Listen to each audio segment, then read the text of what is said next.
भारतीय जनता पक्षाचं केंद्रीय नेतृत्व दिलेल्या शब्दाला जागणार नेतृत्व आहे असं माझं मत आहे.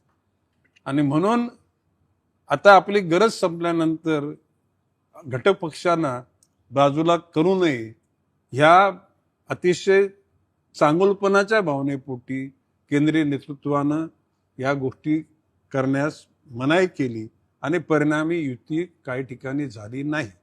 जर का केंद्रीय नेतृत्वाने त्या ठिकाणी मी आज सांगतो 2027 नंतर ज्याला 29च्या वेळेला ज्याला डिलिमिटेशन होईल ना त्यावेळेला सगळ्यांची चित्र स्पष्ट होतील.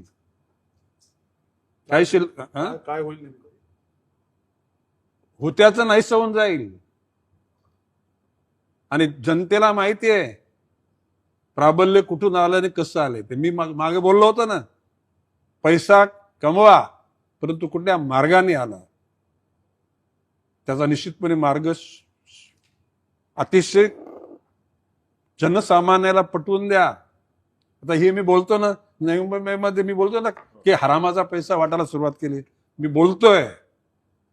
पण नवी मुंबईची जनता इतकी सुजान आणि स्वाभिमानी आहे, तो पैसा नवी मुंबई जनता घेणार नाही.